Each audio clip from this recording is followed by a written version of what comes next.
Polymorph. Programme 3, Polymorph. A contender for the best ever, I think. Yeah.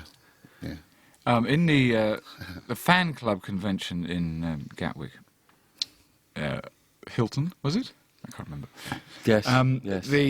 A poll was taken. God, the glamour of it all. The glamour of it all. It was, as I got out of my mini moke in the car park, I thought, yes, this is it, I've arrived, as the banner fluttered to the ground. Right. Yes, if you recall, we did a poll there. The most... it was the funniest scene, ever actually. Scene. Funniest Yes, scene. Funniest I scene think it's ever. without doubt the funniest And scene. that came from Polymorph. That's quite a...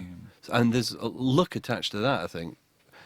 Because when we wrote the scene with the groinal attachment... Which is... Well, actually, it wasn't actually going to go into his groin. No, it was going into his chest. It was going to go into his chest. And Howard said, oh, look where I put the... Was it even called the groinal attachment then? It was his vacuum hose. Look where I've put it. Yeah. And it was on... Oh, Howard, that's so cheap. And it's just, we're a little bit cleverer than that, but, oh, there's no time to move it. That's right.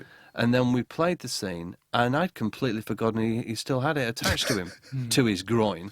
And so it then had this huge, great vac hose stretching across the sleeping quarters. And you didn't come to rehearsals then? No. I mean, yes, but on screen, it's just that it works. It works well. I remember offlining it around at your house. Yeah. And, We were offlining it around. My mother, for some reason, was staying because she's looking after looking after our son, and she came in to see the section where it appears that, without ruining it for you, that Crichton appears to be trying to get Lister's trousers off and have sex with him. And I remember saying, as long as it's funny, it doesn't matter if it's rude. But, and she looked at the screen and I went, let's get a pizza. And I remember Ed Wooden, the editor at the time, who was, in many ways, a terrible prude. And in many other ways, not a terrible prude, but he was very prudish about this scene, and he just defended it. Absolutely appalled, which made me even more hysterical. And I was sent off to get the pizzas, which involved a 10-minute walk, and I laughed all the way to the pizza house and laughed all the way back. That's right. Yeah, but you always did that. It's really just... Oh, dear. It was, yeah, and we had... Actually, on the night when that scene was being recorded... everything stopped. Well, you couldn't hear anybody saying any lines.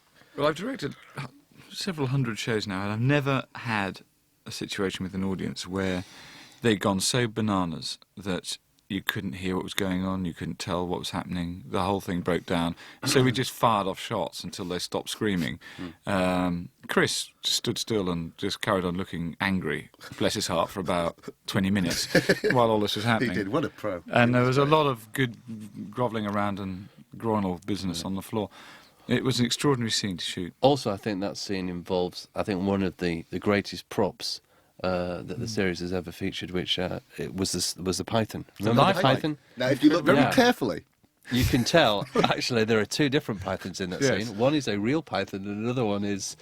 it's sort of... Helen Keller could tell. Come on. I remember Donna I think you're saying... giving away professional secrets here. There's a lot of people who think that snake round Crichton and the one that goes into the laundry bin are one and the same. Saying, Donna, the snake will look the same as a real python, won't it? And she said, it's a dead ringer. It's a dead ringer. And then you think, well, how could it be a dead ringer when you haven't actually seen the real live python? And we had to cut it in two, didn't we? Because it was about 25 feet originally. Yeah, the live one. No, it was shoot. And the wrong colour and Wrong everything. colour and didn't look like a python. Well, it was a big piece of material with a boingy spring in it, wasn't it? With a head on the front. It was, yeah. However... It was. However... How? How can that happen? However, having How said can that... that happen? Well, I think it was great, and I liked it. And the way that Craig manipulated it into the laundry basket we'll was make special. it work in the edit. Yes. That's what you always say. I've always said that. And then when it doesn't work in the edit, I always say it'll work in the dub. Yeah, and then I just don't turn up to the dub. Yeah. Now, a very complex show to shoot because the polymorph creature itself, it all had to be shot in chroma key. And this was the first time, I think, I'd ever done a double chroma key matte, which is where you shot the monster. Getting technical now. You're getting technical now. Right. Where you shoot the monster against blue and manipulate him to charge about, and then shoot the actors on blue and then shot the set and matched all through together in one go. And in those days, what we used to have to do is run all the tapes and try and push them all together on the day. And it came out with this excellent shot, which then featured in the opening titles, where they're pressing on a door button. That's right. And then the creature rises up behind them. And that was shot in 3 different sections put together, which in those days was quite tough to do. And there was an animatronic polymorph as well. That was the first animatronics we ever used. Yeah, and the last, I think. Yes, the last. Yeah. They're not very good, are they? I was more convinced by the snake. I went to see it in the workshop when it was being made, and it looked like, oh my God, this is going to be so fantastic. It looked fantastic. The only trouble is, all it could do is fall over. Yes. But apart from that... And it needed 10 people to make it do that, didn't it? No, I think... People crouching all over the place. I know, yeah. And shoot like just this bit. This is very unfair. It's excellent polymorph, and his lip-curling business was great. Yes, it's great. Yeah, no, It it's did a better lot than of Elvis. stuff, And I remember also the laser bolt sequence. We were getting really ambitious with our effects then, and we actually shot that before the rest of the series when it was filming in Liverpool for some reason. That's correct. With 150 quid's worth of cardboard boxes. Was it that much? That's right. And I'd just seen Raiders of the Lost Ark, and I remember saying to you, "Don't worry, boys. In the edit, this will look like the big shot at the end of Raiders of the Lost Ark, where you have this long corridor of lots of boxes, and it just looked like a corridor with some boxes, and that was it. And But then that we'll make it work in the dub. And then I once again didn't turn up to the dub. But Polymorph, yes, it had the laser bolts, it had the creature itself. We also had a lock-off sequence where Polymorph changes into about 70 different things.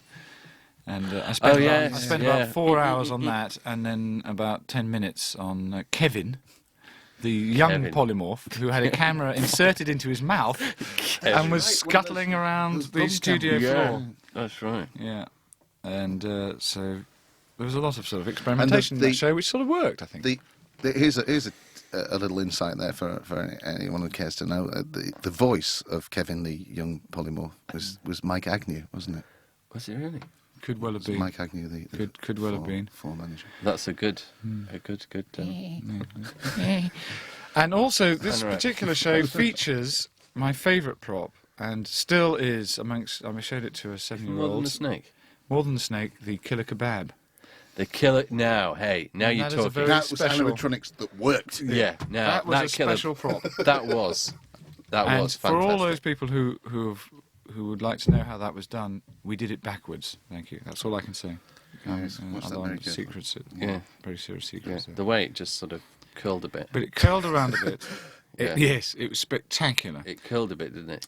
Series 3, as a whole, It's that's when we got some real good producers on it.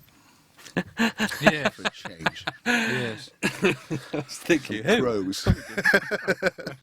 That's right. Some heavyweights moved in. And we got rid of a lot of the cardboard, except for the boxes. But we got rid of the grey sets, didn't we? And, Yeah. and It was a new look, new allowed John costume. Pomfrey to do his lighting stuff. Which, Yeah. Which he was great at. Yeah, new costume designer, Howard Burden. Yeah. It was a new And look, that silly wasn't it? Captain Scarlet green hat for Chris, which I never really was happy with. That was in though. That was first introduced, wasn't Yeah, it? yes, that was I remember that in backwards. And I couldn't make up my mind about whether we should have that. No, I think the answer was no. We shouldn't. It was in retrospect. Yeah. Yeah. Yes. But yes, without a doubt, Series 2 was a big leap forward. Well, we started to be able to afford, like 2 guest stars a show. And, Oh, it's just ridiculous. it was, Yeah. And of course, by that stage, I've only got used to directing 4 people, and then you suddenly brought other people in, and I was thrown. yeah. And we did get out and about more, didn't we? I mean, there was a tiny bit in Series 2, nothing at all in Series 1, but we were able to do all that backwards stuff. And Yes, and the scene in the When he says out and about, he means out of the studio. Robert Llewellyn's first ever experience of Red Dwarf, which was at an hotel in Manchester, and he didn't even have the right voice then, and he'd just signed up, and he'd been up in Edinburgh, and he came down for the pre-film sequence, and his first sequence was in a Indoor heated swimming pool. indoor heated swimming pool. Which was boiling. I mean, it was boiling. He didn't know at that point how hot the costume was anyway. No, he didn't. And he does now. he had at one sequence. Really does now. The sequence was he flipped open his thumb and lit a cigar for Craig who was sitting in a jacuzzi, and it kept on short circuiting. It didn't work, and when it did, it caught fire. And he just thought, what have I let myself in for? He nearly died that day. Yeah, he lost, like 3 stones of water. He was so upset about it that he wrote a book. He wrote a book about it. And still writing pamphlets and handing them out in the street. How angry he was about that as we speak. In fact, yes. And it was cut out, wasn't it? It was cut out. Because the voice wasn't right. It wasn't. And he was crap. He looked like he was a bit hot. He was all hot and his thumb wouldn't work. And interestingly, we cut that sequence and then the gas advert started where everybody's thumb That's right. flicked, And and it was Body Swap. Was it Body Swap? Yes, it was Body Swap, wasn't it? Right.